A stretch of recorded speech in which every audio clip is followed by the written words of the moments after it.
Welcome to Voices, a podcast from the Institute for Human Rights and Business. Here, we're seeking to elevate the range of perspectives on the role of business in the world and in people's everyday lives.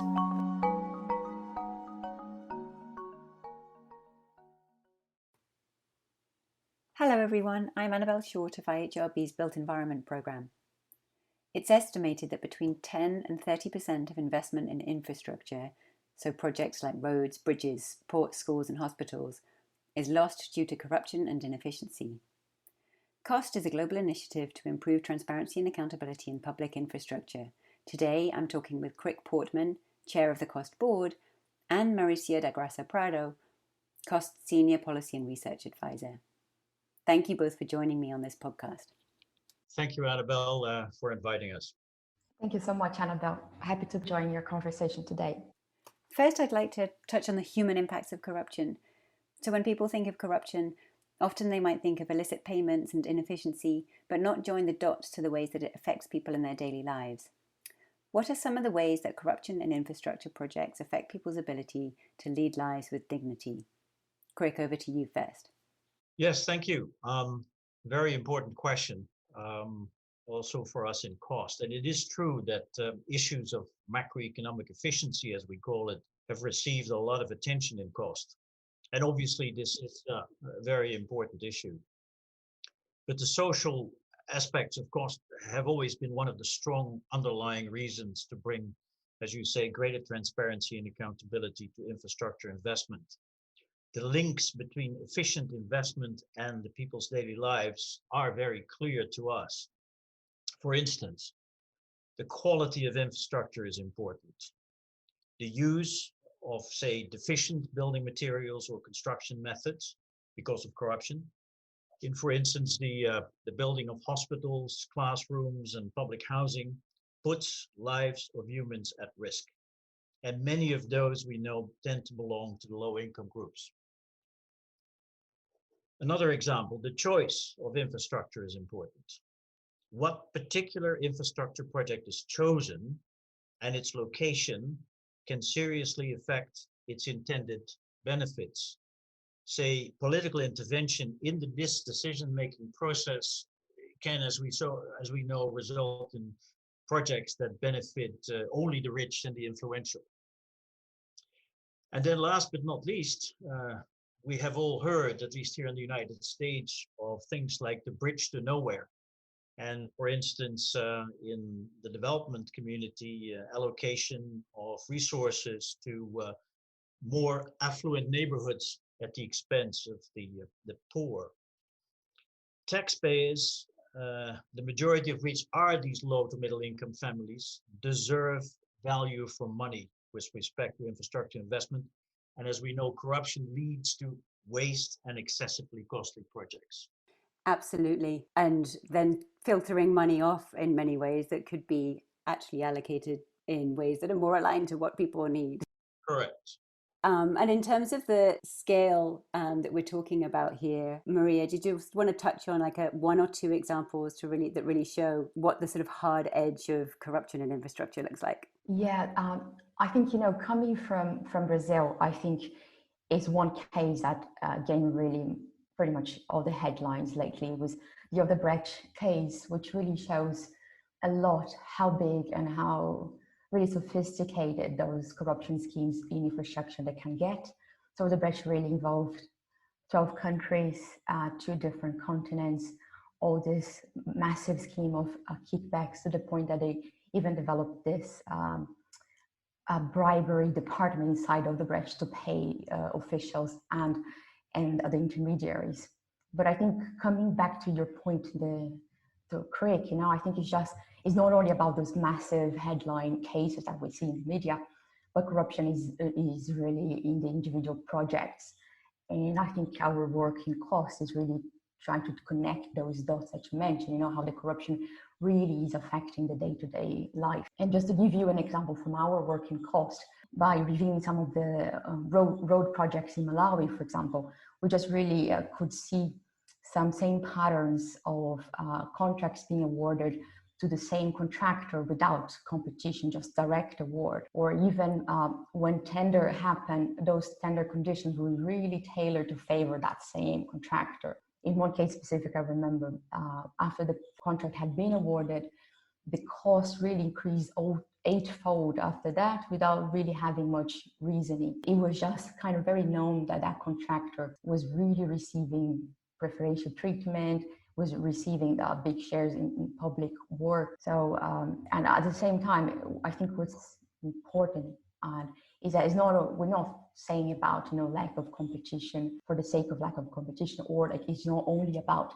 additional costs. When you look into Malawi quality of roads, for example, based on the database from the World Bank, for example, Malawi quality of roads is really below the quality even in the average of the region and below the average of low-income countries. On the other hand, is really the estimate of mortality in roads is really the highest in Malawi as well. So it's really a way of seeing how those issues of integrity is creating those long-term impacts in people's lives. Absolutely. Literally causing deaths on the roads in that case. So strong through thread from corruption through to very direct specific impacts on people's lives. So given this challenging environment, huge impacts and repercussions, challenging political dynamics, and I imagine often resistance to change as well, what are the strategies that COST as an organization applies to reduce corruption in infrastructure? How did you arrive on that strategy and model that you use, and who do you work together with on those strategies? Chrik, over to you. Yeah, cost strategy is based on a principle that is perhaps best described as sunlight is the best disinfectant. In other words, I would say transparency enables accountability. And that is the basis of much of the anti-corruption work that is done around the world. We've seen a couple of other examples. Similar approaches perhaps have been implemented in the case of extractive industries. We have an initiative that's called EITI, the Extractive Industries Transparency Initiative. As a similar initiative, perhaps not as well advanced in the health sector, which has become quite relevant now in the COVID situation.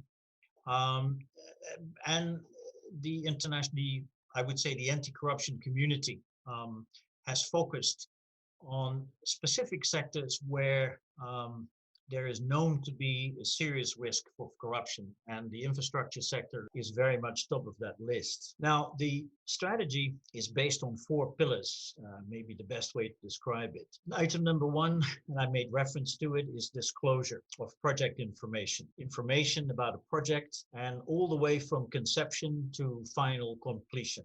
Secondly is the assurance that the accuracy of the project information that is disclosed, in other words, is the information that is being made available correct. The third pillar is the assessment of this disclosed project information by all stakeholders. And I mention here, and specifically this includes the representatives of the government, who is after all the owner of the project, the construction industry, which is the contractor, and very importantly, civil society, which in many cases is the beneficiary of the particular project. And all these parties come together because they have a stake in seeing this specific project, infrastructure project, implemented in the most efficient manner. Last but not least, and quite relevant to the discussion we're having this morning, is social accountability, which enables effective participation by the community in the choice, the location, and the quality of the proposed infrastructure project. And COST has been giving a lot of attention to this because frequently civil society is the least prepared to sit at this table at which all the stakeholders are coming together. And we have focused a lot of our attention on providing the right information and giving the voice to the people to be a full stakeholder in this discussion, which is so important. I was going to follow up actually and ask sort of precisely along those lines, bringing together the government representatives, industry and civil society. And I imagine, while varying a lot from context to context, would you say that sort of building trust is a key piece of this, and sort of redressing any potential power imbalances between those 3 groups, and how, again, recognizing, I'm sure it's context by context basis, do you go about building that trust? What are some of the approaches that you've used? It's difficult to say, as you say, from context to context. It's also very interesting in that context to say that the initiative for going the cost route and creating that stakeholder group is frequently initiated by different sectors. I mean, there are some countries where the construction industry is much more interested in doing this because they want to see this level playing field established. There are others where the government that's under the gun in terms of being accused of corruption wants to see the stakeholder assessment and get together take place. And in other places it is civil society. But as you said, it's very important to have that trust. That trust is something that needs to be built up. Trust initially is a matter of being able and willing to sit together and move from this usually confrontational type situation to one in which the people understand that they're basically after the same thing, and that only by working together and dealing with this information and assessing it, they might get to a place that is actually the most interest for all of them. So it's a slow process. In some countries, it is much more effective than others. There are some countries where this multi-stakeholder arrangement has taken a much longer time to come about. Got it. Thank you. And Maria, just on the engagement with civil society side, I would love to hear an example of a project where effectively engaging the community has actually made a change in how the project was carried out. How did that happen? What were some of the ingredients to make sure that that worked effectively?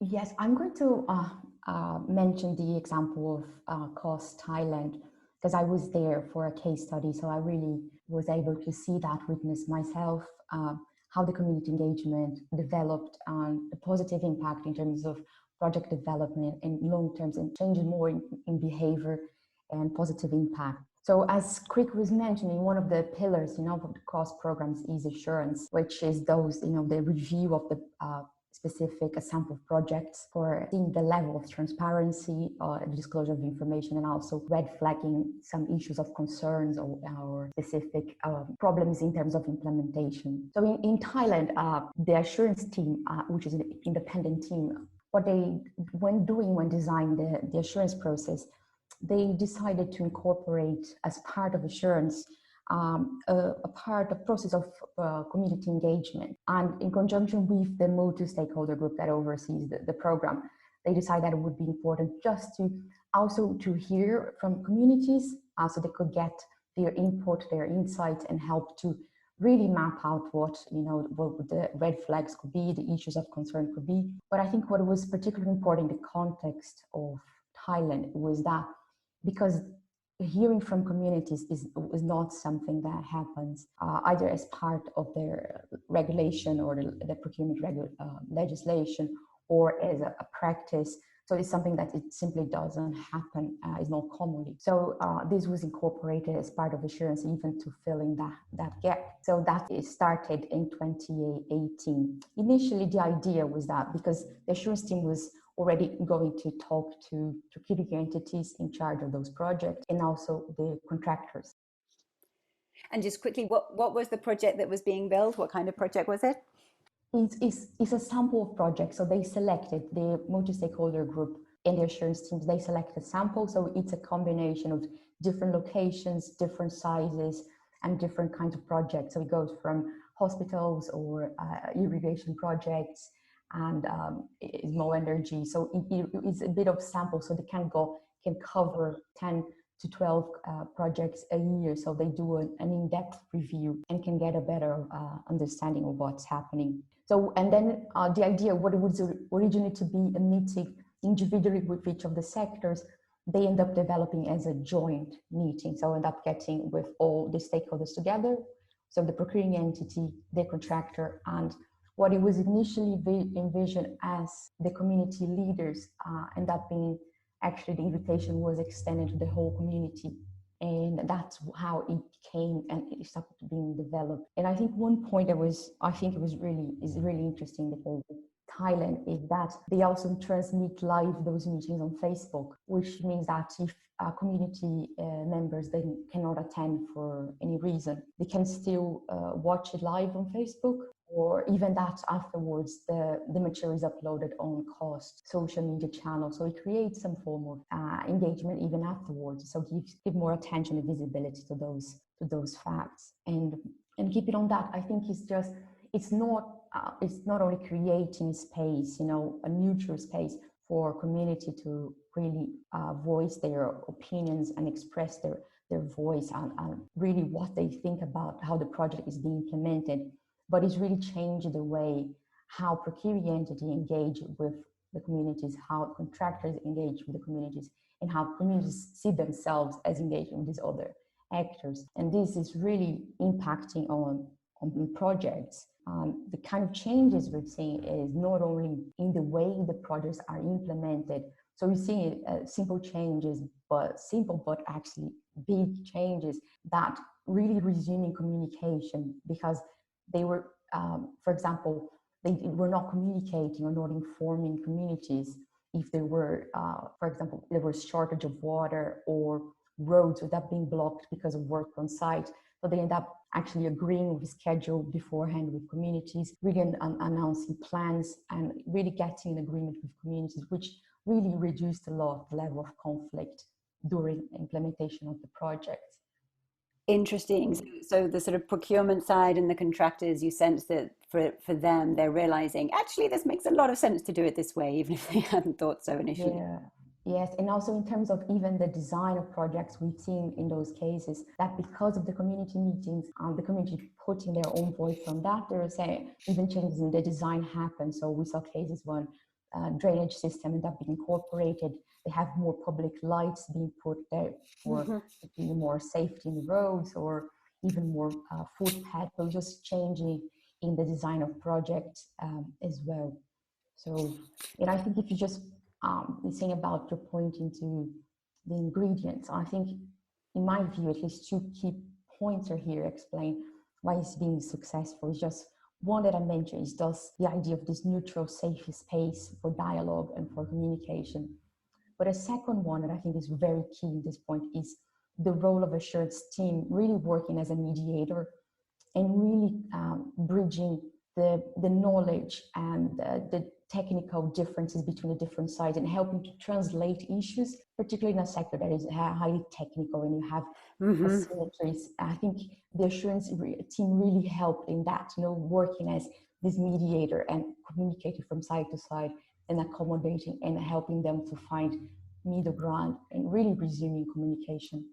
I think that was just really interesting That's fascinating. And I feel like that comes up in so much of our work on the built environment, that when we say translation, it doesn't, obviously translation from one language to another is a factor in multiple instances, but there's several layers of translation. And often it's that local language and information and knowledge really, and how to convey that across to decision makers in the construction industries, where it's a far more technical and often top-down language that's being spoken, and the art and necessity of really translating between those different spaces is so key. Thanks, Maria. So thinking about the current context, COVID obviously in all regions has exposed some major gaps in infrastructure, including in access to sanitation and in hospitals, and spurred a massive increase in the construction of hospitals. And at the same time, we're seeing that some of the economic stimulus packages to restart economies after shutdowns are prioritizing scaled up investments in infrastructure. In moments of crisis and rapid response like this, what are some of the risks of increased corruption, and how are you working to reduce those risks? Chrik, I'd love to hear first from you on that. Yes, thank you. And I think maybe later on we can say a little more about the political space in which all this is happening, because that has a very important impact on how effective the voice and the community participation is in this whole process. But maybe we'll have some time for that later on. But as far as the crisis response, yeah, you're absolutely right. I mean, the opportunities for corruption are significantly greater in programs that are meant to respond to moments of crisis. As we all know, these are moments when demand for services and investment is so much greater than what can be supplied in terms of mitigating programs, and creates opportunities for what I would call predatory behavior on the part of those who are in a position to actually respond quickly. And as a result, we know the cost will increase, quality will be compromised, and most importantly, the affected and intended beneficiary populations will suffer. And we have, as you said, seen such developments most recently during the COVID pandemic, but we all know that existed in other cases, say natural disasters, tsunami, drought, as well as we know man-made crises like war. And various handbooks have been prepared to provide good practice to avoid such development, including by cost, as a matter of fact. But because of the need to move quickly in response to the crisis, the normal procurement practices are frequently abandoned, or I would say severely lacking in transparency and accountability. Therefore, our experience is that it becomes even more critical that basic cost principles are followed during the design and the implementation of the crisis-related programs involving infrastructure, both for the purposes of mitigation and recovery. And going back to the beginning about sunlight is the best infectant, we feel that in the final analysis, only full transparency and disclosure of this information will allow these affected communities to have a voice, and very importantly, hold the decision makers to account for any mismanagement that has occurred. Now, this is easier said than done. During these periods of crisis, frequently there are also political turmoil associated with it.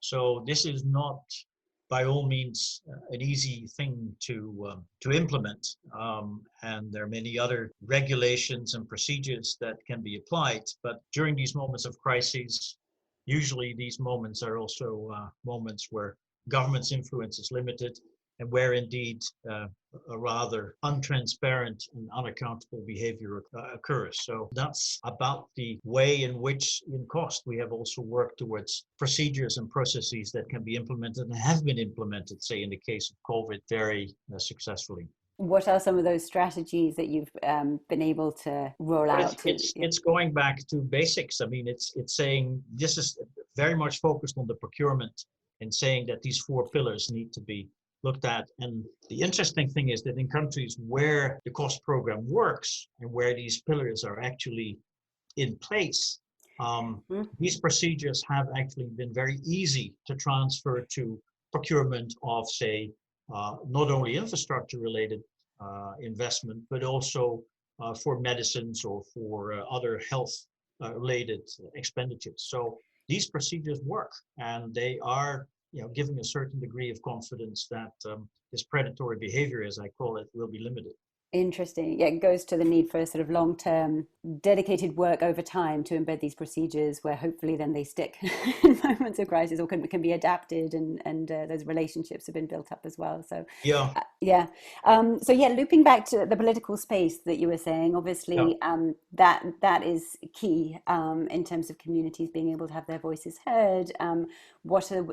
We're seeing certainly closing civic space in multiple countries at the moment, and COVID in many ways exacerbating that. What are some of the reflections that you would like to share around that dynamic and how cost and others need to work to work effectively in those contexts? Maria, would you like to start off with this? Yes. We recently prepared a compendium of good practices. It's available on our website. We collected examples of how our cost programs are really adapting our approach to how to do social accountability in a world where social distancing became this new pattern, this new normal. So we're really collecting how these new experiences, which in some countries are really moving to online or doing it remotely, or now in some countries because of more easing of lockdown, they are doing it with work with social distancing. So it's really interesting to see the adaptation or the flexibility of the program and our staff and managers in how really changing the way they are doing it, and using the same pillars, of course, of transparency, accountability, and assurance, and social, and really just reframing it in a different context. So of course, it is something that it is in the back of our minds, because a great force of the program, it is by using the information, using the transparency information, just to posing the right questions for authorities and getting them to really be accountable for their decisions. In times of crisis, as Chrik said, the authorities might use that as just to close civic space, or even just to use emergencies as a way just to postpone accountability for further in the future. So we're working on those countries and those programs to adapt and to really finding different creative ways, innovative ways. Also using technology, I think that's using the data, open data, and the platforms are being evolving, trying to get more information out and really just using what is available and the way they are. So I think it's really a very useful compendium of practices that can help even countries that are not from the cost programs, but with a useful way of saying it. And even I think they do some videos in Uganda, just getting to citizens to post videos. So I think it's just really using social media and their advantage as well. Excellent. And yes, as Chrik was saying earlier, COVID is one crisis with rapid response, but there have been many previous similar instances beforehand and many after. So any lessons from the pandemic and closing civic space in the context of the pandemic obviously can then be taken forward into multiple contexts in the future as well. Can I just sort of add to that a little bit? Because I do think that it is important we realize that initiatives like cost, like much of the anti-corruption work, is really one that a process of greater transparency and accountability. And in cost, we, as it will not surprise you, have been encountering sometimes significant political pushback. Mm-hmm. The infrastructure sector is a well-known cash cow, a well-known procurement is a well-known method by which a lot of money can be siphoned off. So there are established groups that will resent this change at all possible cost. Tone at the top is so important. Having high policymakers that believe or at least provide an opportunity to initiatives like cost to start experimenting with this approach. Yeah. When we start in a country, we ask for a basic commitment that there will be disclosure and accountability, but we usually start with one or two subsectors, say for instance, just roads and bridges. Whatever is established there can then be transferred into other sectors as well. In other words, sort of start to create islands of integrity, Mm-hmm. which gradually will provide the same treatment to all infrastructure investment, and also in the process helps convince people that are on the fence that this is an important way of dealing with this very important issue. But it's a matter and it's a process of stops and starts. There are some countries where we start and where for a long time nothing happens, and then all of a sudden there is a change at the top, there is a commitment, and things move very well. There are other countries where the opposite happens. And those are moments in time when hard decisions need to be made, whether at that point in time it is the right and the appropriate time to move forward with the program, or possibly those resources can be better used in an environment where there is a greater interest and a greater commitment to move towards greater transparency and accountability. So we don't want to be Pollyanna about this. I mean, this is a very tough process and a very tough sector, and it is a very slow process, but we all believe, like all people in the anti-corruption community, that eventually this will turn the tide, but it is, as I say, a difficult process. Absolutely. And actually to that point about the huge challenges in this space, I'd love to briefly hear just from each of you, sort of, this involves a huge amount of determination, frustration along the way, barriers to be overcome, new barriers coming up. What motivates you? What's driving you in this work? Just briefly from both of you. Chrik, if you want to go first. Yes, I mean, you may know that I had a long career in the World Bank, and after I retired, I was increasingly, like many of my colleagues, upset with the limits that were put on our work by issues of corruption. And I joined the Transparency International in Berlin and worked with them in Berlin for 3 years. I'm still working for them. And it has given me an added boost to do more work in this area and use the relationships that I've built up over the years internationally to see whether I can give a little push to this initiative. And you've triggered another comment I wanted to make. This is obviously a partnership. I mean, there are a lot of organizations that are working in this area, and I think only by having those partnerships and exchanging information and working together can we hope to come out on the other side of this. But yes, the commitment is there, and I hope we'll have many others that we can bring to the cause. I love that. I love what you said earlier, islands of integrity, and also what you're saying now just makes me think strength in numbers. Yes. The more involved and the more working together, the better. Maria, how about you? Yeah, for me, my career is not linear as well. I think what's really got my interest and my drive in the sector, infrastructure, is the potential of transformation that the sector really brings. I'm a lawyer as my background, so I come from a dispute lawyer background on that. So I was working in the infrastructure sector, but coming as a litigator or alternative dispute resolution. So I was looking to the sector as trying to avoid disputes, and looking on that, I just started looking into how actually you could work instead of just, as individual players with normally like individual contractors. How can you have a bigger picture look to that? And that's exactly what really fascinates me about infrastructure, is how can you use it in a way that you can really unlock sustainable development. You can really help to meet the really more, reduce inequalities, and just get more, build infrastructure that really meet people's needs, that really gets the priorities in countries. And I think that's exactly why I think the anti-corruption agenda, the transparency, is just so, and that's how I actually came to work for COG. So that's kind of my drive, and that's how I came to this line of work. Got it. Yeah, opportunity for huge impact. And just two more questions. Maria, still with you, thinking of government representatives and industry representatives that might be listening to this podcast, what are one or two key actions that you would like to hear from either of those groups? Again, recognizing every context is specifically, but thinking broadly from government and industry, what are the key things you would like to see?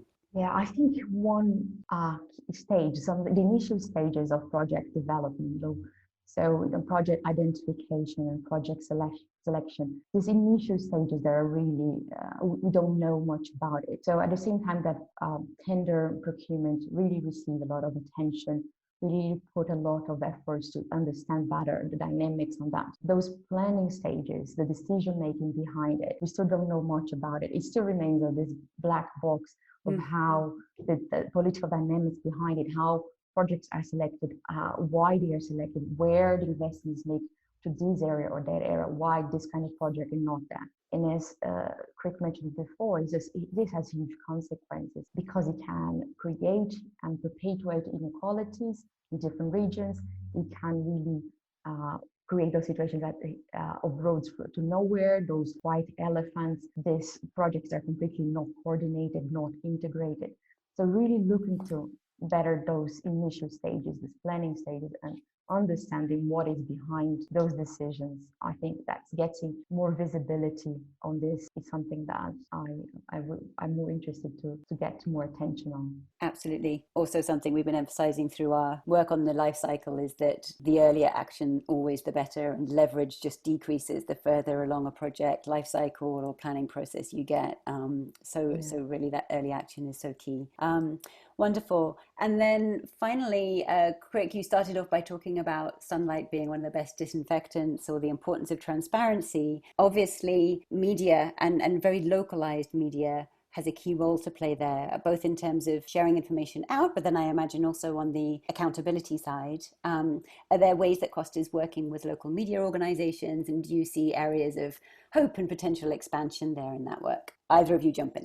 Yeah, let me start, and maybe Maria has a few things to add. Yes, this is important for wherever we're fighting corruption. I mean, this whole issue, I think, needs to be broadcast very clearly, and the role of the press and the media is very important in bringing out that information and then subsequently holding decision makers to account. Yes, in cost, we are spending time on this. Representatives of the media are usually included in what we call our multi-stakeholder groups as one of the elements of civil society, and they do their work in that context. We are training journalists and bringing them up to date in terms of the issues, and very importantly, translate, in quotation marks, some of that information into a way that they can better understand it and that they can better pass it on to their readership. Infrastructure can be a very complicated and technical issue, and it is important that the press in particular, but also civil society more broadly, has a better understanding of what the terminology means and how they can translate it into a language that is understandable for every person in society. So yes, this is an important issue, and yes, in cost, we are spending a significant amount of our resources and time on training the media. Following on Crik's point, one example that happening is in a case in Honduras. The journalist Alex Flores did an amazing work during the pandemic. Using the data platform in Honduras, he was able to identify some conflict of interest in construction projects for emergency hospitals. So he identified, for example, that some of the projects had been the same company that had been assigned as design had been also assigned the role of supervisor. So it creates, the conflict of issues on that point. And also, another point is that this company also, the supervisor also had incorporated some activities that normally would be for the construction company. And based on that, on the analysis he did, he put that forward to the authorities, and the response he received was that because of COVID, of the emergency, that's why the conflict of interest was not identified before. So I think it's just to reinforce how important it is, transparency and the disclosure of information.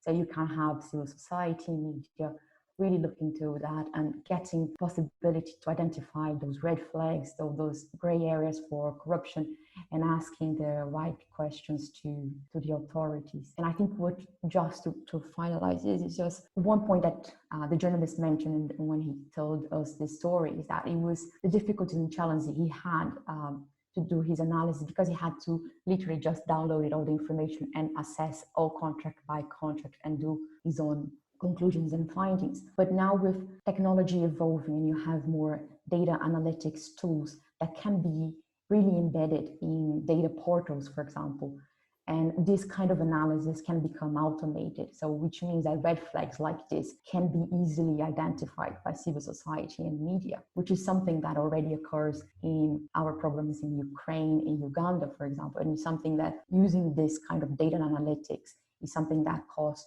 is really going to scale up for other programs. And it is really a big game changer in terms of using that kind of technology to help identify those gray areas and getting more people to ask the right questions. One more point at the end, because I'd like to sort of briefly come back to the question that you asked about the crisis response. Yeah. And the need for introducing in the provision of the crisis response methods and ways in which the opportunities for corruption can be reduced.